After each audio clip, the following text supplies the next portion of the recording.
So one thing we mentioned last time about esters and their preparation is there's more than one way to make an ester, any of which would work. Let's say that we wanted to make this ester here. You can call that butyl benzoate if you really want to, or not. But in case you're curious, that's what it's called. It's the butyl ester of benzoic acid, so butyl benzoate. I think you'll find that goes right along with naming any ester. So that means we could get it by heating up benzoic acid in 1-butanol and using an acid catalyst. This might also just say H+. You can also use phosphoric acid here, H3PO4. There's other acids you can use. And normally we do need to heat this, and I would expect that to give the butyl ester of benzoic acid in good yield. That's kind of the traditional way of doing it. That's the Fischer esterification method. So I would expect that would give the butyl ester like that. Can you use any acid? Well, it needs to be a strong acid, so acetic acid wouldn't work. Generally, it's a strong mineral acid, something inorganic and strong. Sulfuric acid is probably the most common, but phosphoric acid would also be okay. And you'll get some ideas from OWL in terms of how that might be given to you. But that's not the only way to make an ester. We also said that you can do, this is reduction reaction, right? Good question. Answer is no. This reaction is neither reduction nor oxidation. There's no redox going on here.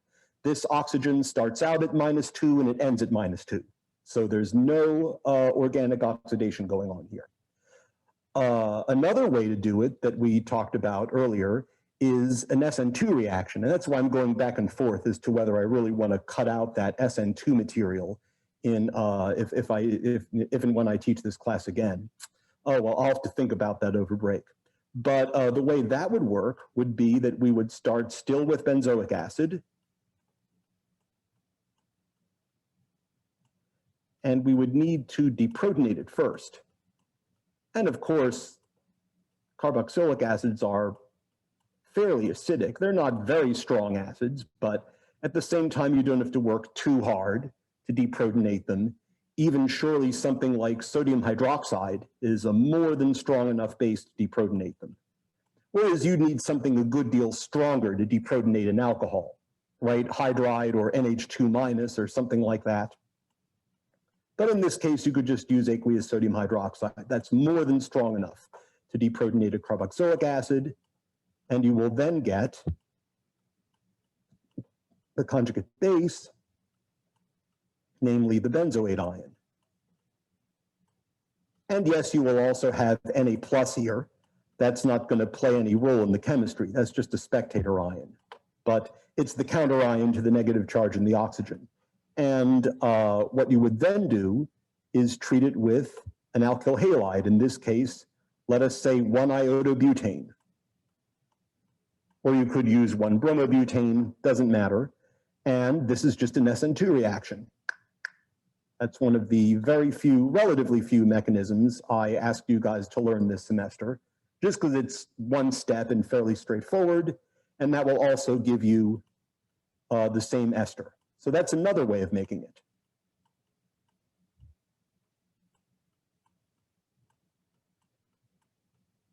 I'm running out of rooms. Was it okay if I write OBU for butyl? Everyone okay with that? I mean butyl group over here. Or there's yet a third way to do this, and that's using either an acid chloride or an acid anhydride. I don't know how easy it might be to get your hands on benzoic anhydride, but I know you can get benzoyl chloride. It's cheap as free. Can we use alcohol as a reagent in second reaction instead of haloalkane? Another good question, and again, the answer is no. You need a good leaving group here, and OH is not a good leaving group. So there are things that you can use besides halides. I don't think we really talked about any, but it does need to be, let's say, chloride, bromide, or iodide for best results. But no, if you treated this with butanol, there would be no reaction because there's no reaction that can happen. This is kind of taking advantage of having a minus charge in this oxygen. And so actually it's this species acting as a nucleophile, whereas before the carboxylic acid acted as the electrophile, right? This was a nucleophilic acyl substitution reaction. This isn't really, this is an SN2 reaction. So the reason that the butanol won't work is because it's not the same kind of reaction.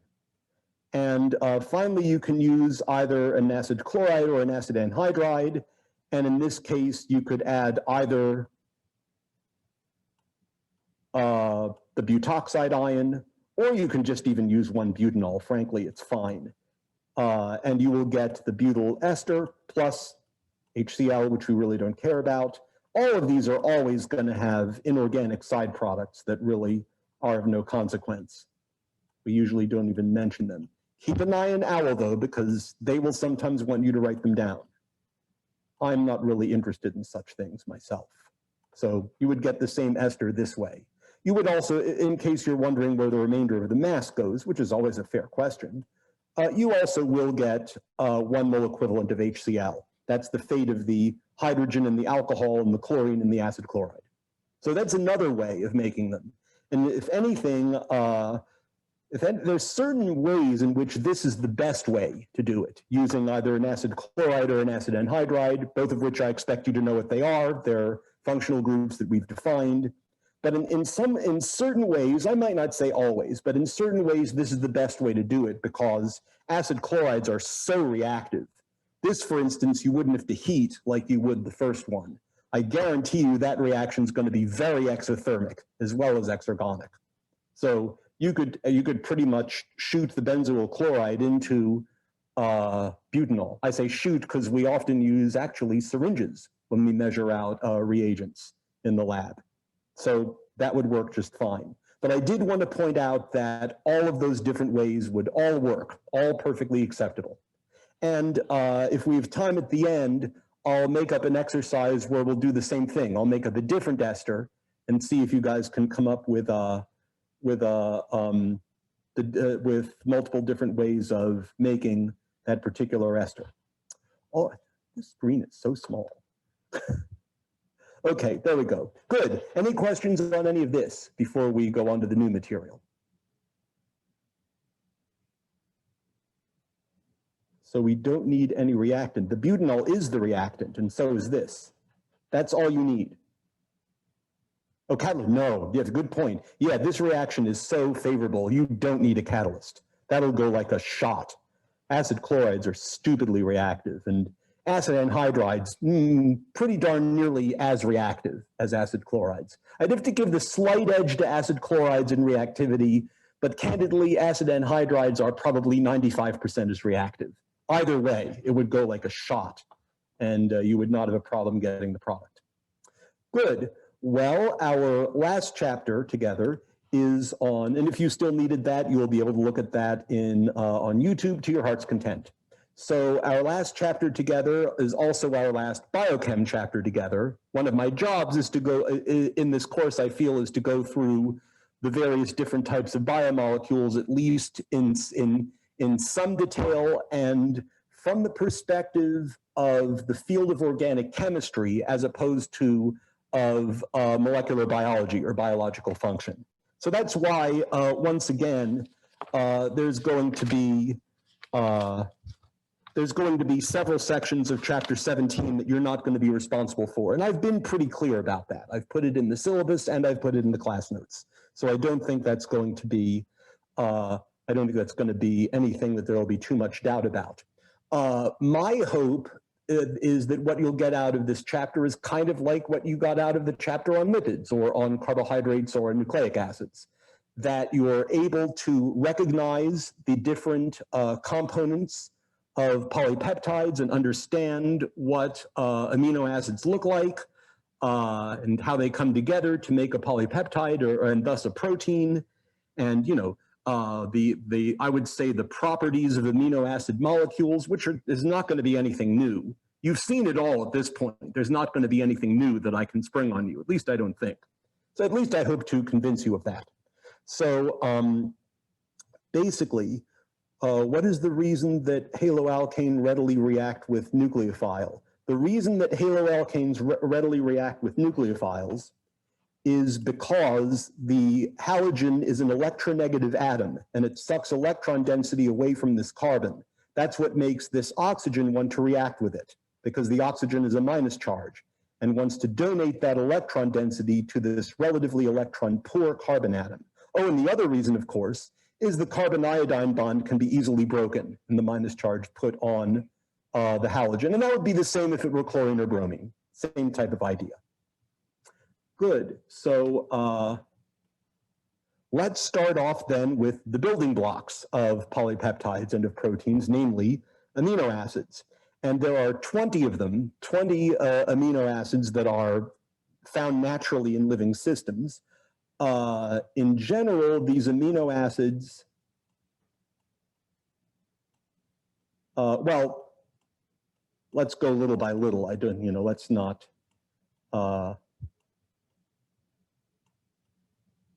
do everything all at once.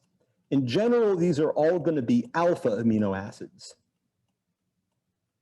which means at least at first glance, one would think the structure would look something like this. And we call them alpha amino acids. The alpha carbon is this carbon here, because the carbon that bears the carboxylic acid is the same as the carbon that bears the amino group. So that's what we mean by alpha. We mean that this carbon is directly adjacent to the carboxylic acid carbon and in fact also bears the amino group. But this is, you'll sometimes see these amino acids drawn this way. It's not quite correct. This is the structure that a typical amino acid would have in the gas phase. In other words, if you heated it up and lowered the pressure enough that you'd actually get it into the gas phase. But we don't live in the gas phase or experience muchly the gas phase. That's fine if you're doing theoretical work, which there's a place for, don't get me wrong. But anything that you're going to encounter, certainly the way these amino acids will look, either in aqueous solution, which let's face it, aren't our bodies basically aqueous solution, or the pure crystalline amino acid, which you can also get. In other words, if you isolated it, it will actually look something like this. The carboxylic acid group will be deprotonated and the amino group will be protonated. So this is the form that the amino acid takes in either aqueous solution. Can I go AQ period SOLN? Is that all right? Or pure crystal. In other words, if you had the pure amino acid all by itself.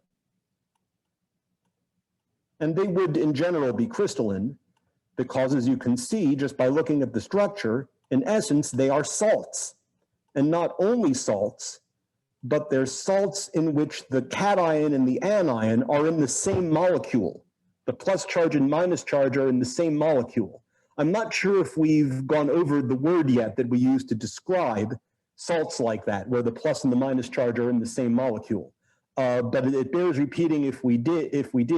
If we didn't, then this is going to be another time that those few of you who, like me, took German as your language in school or else maybe spoke it at home, this is another time where someone wrote it, someone put it, I see. This is where it pays off, because these are called zwitterions. Z-W-I-T-T-E-R, ion, I-O-N. It's all one word. So this type of species that has a plus and a minus charge in the same molecule, and you'll see overall, of course, the overall charge is 0, but those are called zwitterions, from the German word Zwitter, which means twin. So they're twins of ions that are in the same molecule. And that the zwitterionic form is what you'll normally see in terms of the structure. This is sort of only in a theoretical sense. We're generally not dealing in the gas phase. How are these crystalline? Well, we're used to salts being crystalline. Think of sodium chloride, to keep it perfectly simple. And most salts are highly crystalline like that. Some of them are easier to get crystalline than others. Some of them you kind of have to cool it down very slowly and be very careful about it. but they'll all tend to be crystals because ions tend to form these really regular structures. If you think of the structure of sodium chloride, it's basically alternating sodium ions and chloride ions. And so that leads to a very regular shape. And that's why, if you've ever seen salt crystals under a microscope, they're these beautiful crystals with very sharp edges and so on. So, and that's true by and large for ionic compounds. And certainly it would be true for something like this as well. The charges here mean that the molecules stack in a very regular fashion, and I would expect that you'd find in their pure form that pretty much any of these 20 amino acids would be highly crystalline. At least that, I have to admit, I've never really worked with amino acids, but that's what I would expect that we would find. Good. So the only thing that varies is this group R, and as I said, there's 20 of them, and I might as well get this out of the way as soon as possible. You do not, repeat, not have to memorize all 20 of those amino acids. If you go on to a biochem course, you might have that pleasure, not here. Tell you what about one? If you had to memorize one amino acid, how about the easiest one? How about this one?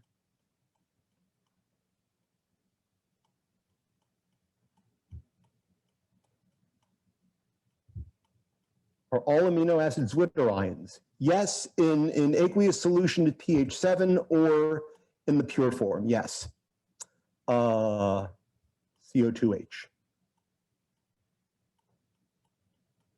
That's the easiest one, that's glycine. That's the only amino acid that's achiral.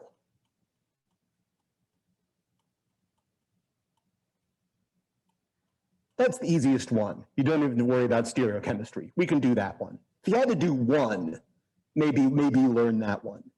But the H here, that just is R is hydrogen. And then I think you'll immediately see there's two hydrogens here, there's no chiral carbons. So that's the only achiral amino acid. And so let's see, other things about these amino acids. 12 of those 20 amino acids, I don't know if I care if you memorize the exact number, but you'd probably be curious to know. 12 of the 20 amino acids we can make in our bodies. The other 8 are what they call essential amino acids, meaning we have to consume them in our diet. But the other 12 we can make naturally. Now, in terms of, let's see, because I unfortunately or fortunately at one point did have to memorize all 20 of them. If I tried hard, I could probably come up with them. One thing to be aware of is there's wide variation in the nature of that side chain, as it's called, R. Some of the R groups you'll see are just alkyl groups, like for instance,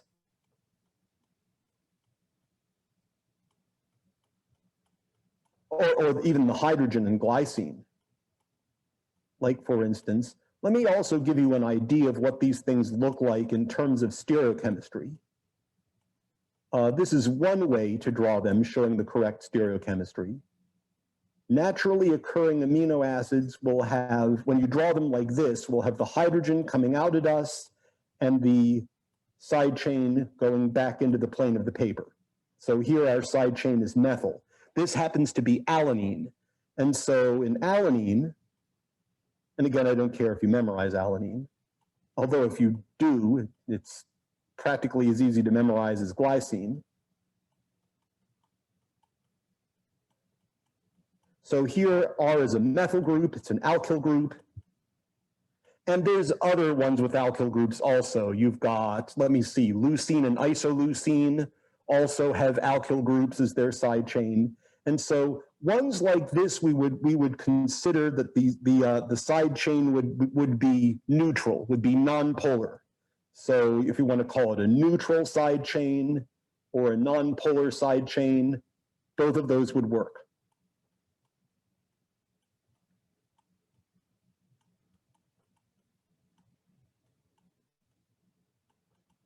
Nonpolar or neutral, anything like that will happen because anything like that will be fine.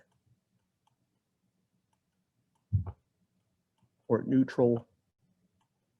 Because I think you can see right away, if the side chain is just an alkyl group, then as we change the pH, nothing's going to happen here. And that's something that I think is worth being aware of, is the changes in structure to amino acids as we vary the pH. So we'll need to go over that a little bit. There are other types of side chains, like let me think now. Which is this one, where the side chain is CH2OH. That'll be serine. And again, I don't care if you memorize that, but in case you're curious, the one with the CH2OH side chain is serine. Unless it's threonine. No, threonine's different.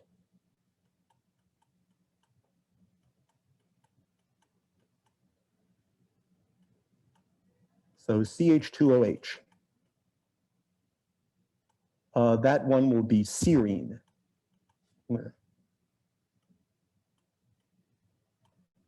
And by the way, you may also be aware these have both 3-letter codes and 1-letter codes. I don't think it's going to make much difference for us, but might be worth being aware. So the 3-letter code for serine is SER, of course, and I think the 1-letter code is just S. So, and likewise, I think the 1-letter code for alanine is A. Eventually, you're not going to be able to use the first letter. So like lysine is K, glutamine is Q, I think. So they just vary like that. But in any case, for serine, our side chain is CH2OH.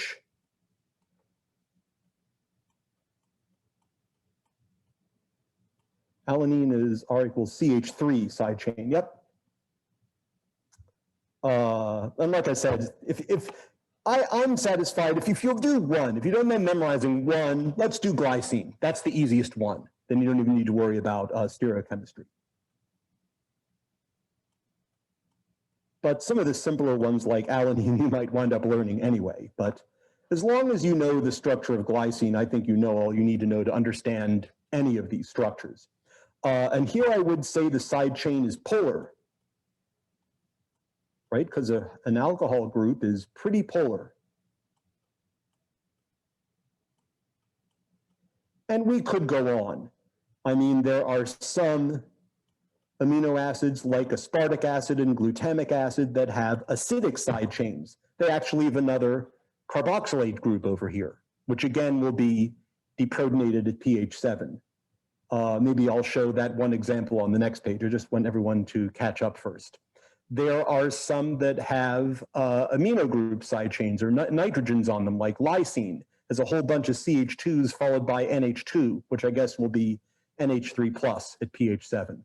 That's the main thing I want to talk about today after this, is getting it straight how these things look at different pHs. Or at least the following, at least at pH 1, 7, and 14. Those I think are worth knowing.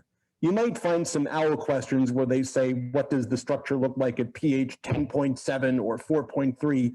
I'm not interested in that. That takes too much work, I think. But 1, 7, and 14, those are clear. Those are very easy to figure out. And that's what we'll get to in a little while. So there's another example. What about aspartic acid? As I recall, aspartic acid has a side chain of CH2CO2 minus.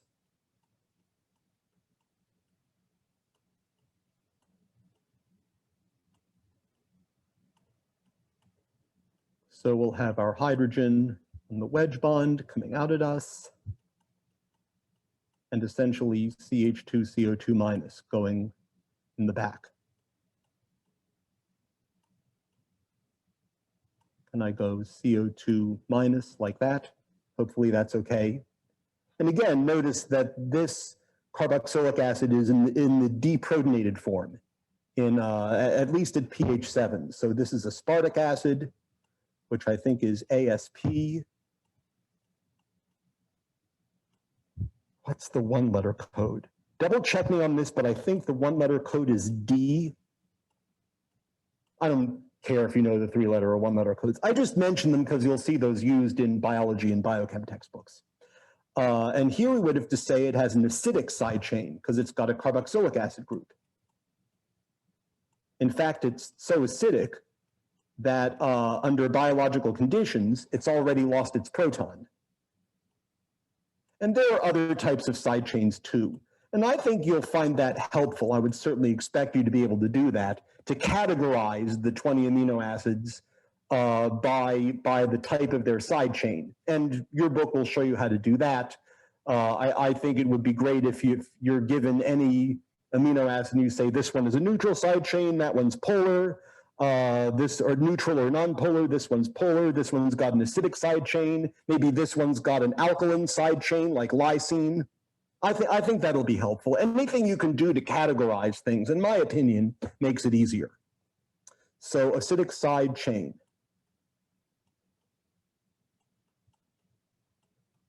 And by the way, while I'm at it, let me show you, I'm not really going to focus much on stereochemistry, and certainly when we start putting these things together to form dipeptides or tripeptides, I'm going to drop stereochemistry entirely.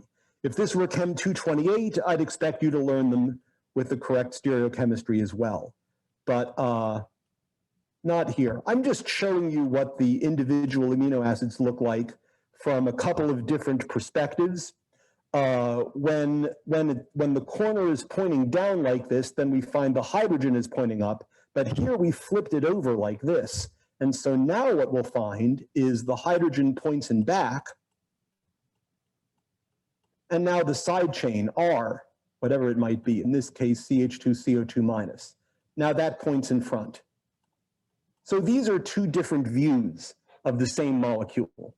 And like I said, certainly when we start putting these together to make small polypeptides, I'm just going to drop stereochemistry entirely. I'm not going to expect that of you guys. I don't think it's worth your trouble.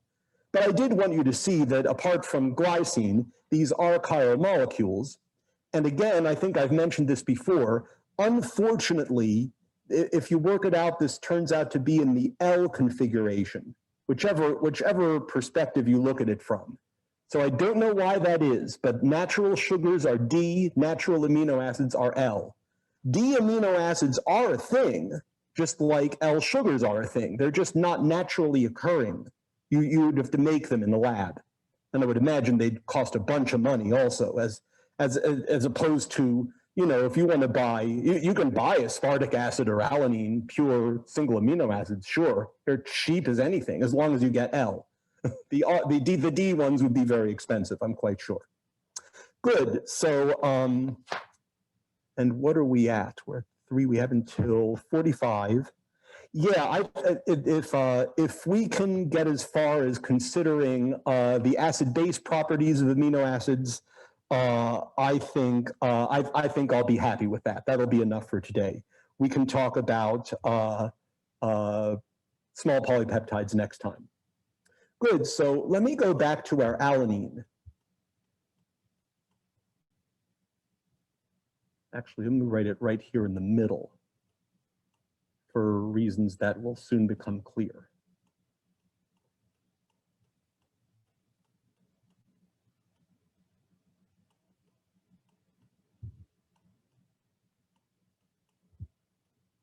So this is the structure of alanine that we would find.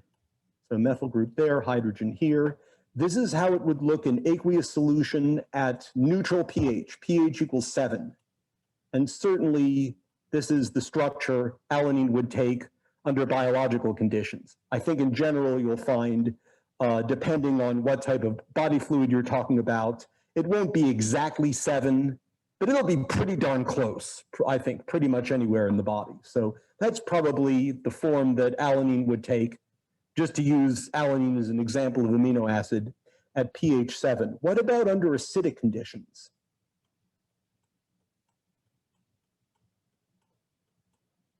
Well, let's say we go all the way down to pH 1. Well, now we've gotten it, D and L above are chiral. Yeah, all amino acids are chiral, except for glycine. Glycine's the only one that's achiral. So unfortunately, we have this D is showing the one-letter code for aspartic acid, but yeah, those are chiral molecules, and it's the L form that is what you find in living systems, or naturally occurring. So if we lower the pH down to 1, we're going to get below the pKa of the carboxylic acid, that carboxylic acid, and they're listed in tables in the book. Again, I don't expect you to memorize all of them, my goodness. But I think if you looked at the table of the different pKa values for the amino groups, for these carboxylic acid groups, and also for certain ionizable side chains, I think what you'll find is these carboxylic acid groups, this is of course the conjugate base, but the carboxylic acids, I think you'll find they generally have pKa's round and about 2.5, somewhere in there. So at pH 1, you're below that pKa, and so that means that your amino group will of course still be protonated. If it's protonated at pH 7, it'll really be protonated at pH 1, and now your carboxylic acid group will be protonated. You'll have the free acid instead of the carboxylate ion. That's because these pKa's are generally round and about 2.5.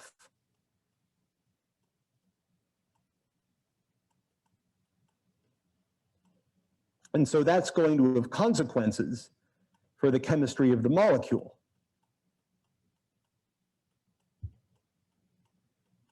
Of course, the hydrogen in the methyl group will be unaffected by pH. But whereas when we were at pH 7, I think you'll agree the molecule is neutral overall. At a pH of 1, now it is a total charge of +1, right? +1 charge. And that's going to be typical for amino acids that have a neutral side chain, one that is not going to change state. Maybe we'll start next time with a more complicated one. Looks like it says +2 or plus something. But now it's going to have a +1 charge. Whereas over here at pH 7, it'll have a charge of 0. And again, that's going to be typical as long as the side chain doesn't change in structure depending on the pH. Maybe we'll start the next class, as I said, with one that will change. Because I think, like I said, I think pHs of 1, 7, and 14 are pretty important. If you can come up with the structures, obviously given the side chain, I don't expect you to memorize all of these amino acids. But I would expect to be able to say threonine has a side chain of such and such and such. Draw it at pH 1, pH 7, pH 14. Well, of course, I won't be grading you on your drawing directly, right? It'll still be multiple choice. But anyway, what about at pH 14? Well, at pH 14, you're going to get above the pKa of this ammonium group. And I think, again, not that I expect you to memorize particulars, but I think, again, if you go and look at typical pKa values of that ammonium group on all of the 20 amino acids, and maybe on the few where it exists as a side chain, I think you'd find the same type of thing for lysine. I think you'll find that pKa is round and about like 9.5 or 10.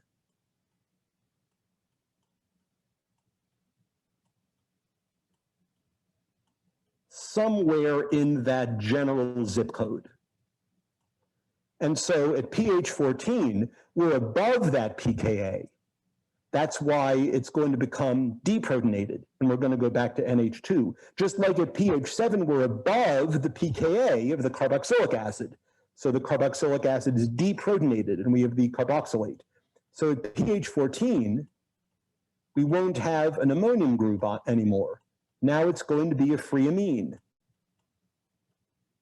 Of course, at pH 14, our carboxylic acid will still be deprotonated for sure. If it's deprotonated at pH 7, how much more will it be deprotonated at 14? And so the rest of the molecule will stay the same.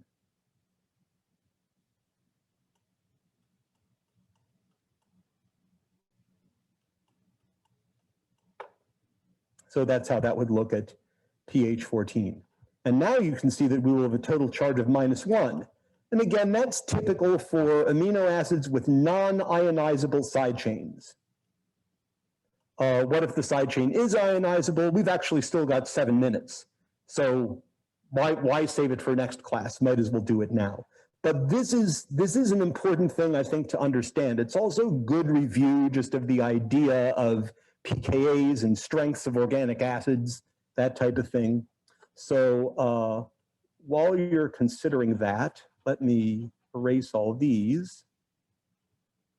Well, wait a minute. Let's do aspartic acid. That's a good example. So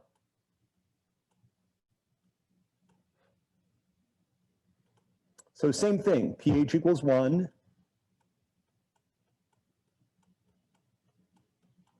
pH equals 7.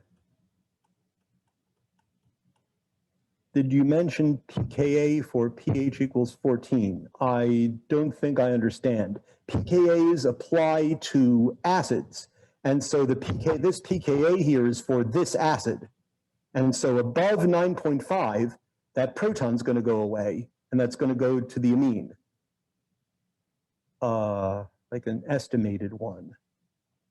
Again, I'm not sure what you mean. All of these NH3 plus groups, I don't care if you memorize the exact ones, but I think they'll be round and about.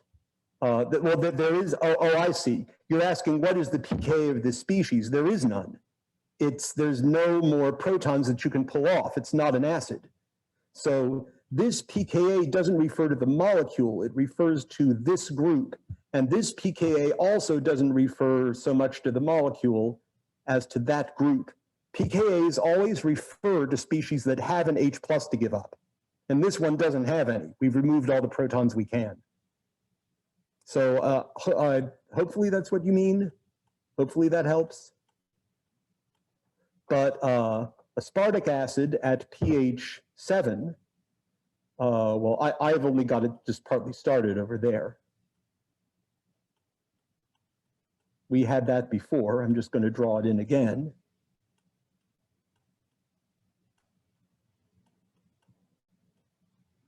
Hydrogen up.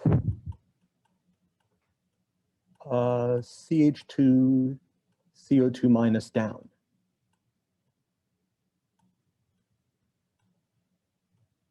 So that's what we had before.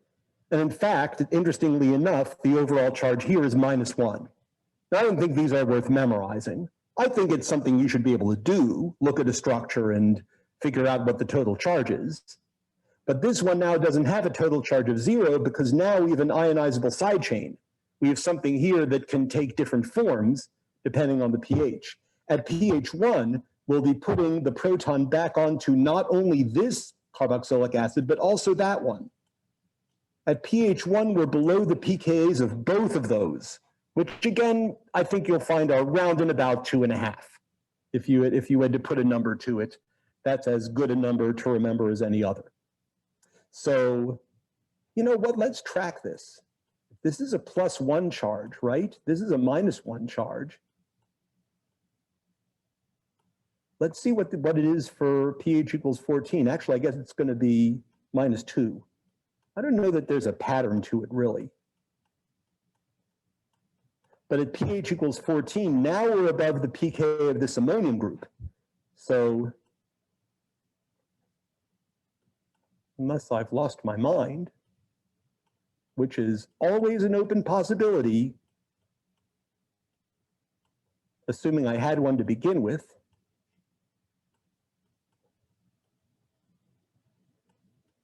but unless I've completely lost it, I think this one is going to look like this, CO2 minus. So again, this ammonium group gets deprotonated at under highly alkaline conditions, and now it's just a free amine. Of course, the two carboxylic acids are still deprotonated. They're even deprotonated at pH 7. How much more so would they be deprotonated at pH 14? Because at pH 7, we're above the pKa of the carboxylic acid groups, which is about 2.5, but we're below the pKa of this ammonium group. So that's still going to be protonated at pH 7. And at pH 1, the whole business is protonated, both carboxylic acid groups and the ammonium groups. So adding that up, I guess this is -2. Yeah, I'm not seeing a definite pattern here. Why is there a lone pair on N in the third molecule? Because it now has, that's the fourth pair of electrons. Notice that it went from H3N plus to H2N. So we lost a proton. So now we've got our lone pair back on the nitrogen. Not here. These nitrogens both have a plus charge. These nitrogens have 4 bonds and no lone pairs. This nitrogen is 3 bonds and 1 lone pair. And that's the hallmark of a nitrogen with a formal charge of 0. So I was trying to come up with some kind of pattern here. I don't know that there is one, frankly. But that, I think, is actually a pretty good place to leave it for today. I'm happy with that. I certainly didn't want to get as far as small polypeptides today. But certainly, if you do anything over the weekend, think about these structures at those 3 pHs. And again, I'll just let you know, those are the only 3 pHs I care about, 1, 7, and 14. Because at those 3 pHs, it's always clear and unambiguous. There's never anything funky going on. All right, so in that case, have a great weekend, and I will see you all on Monday for our last class. We'll finish up the chapter.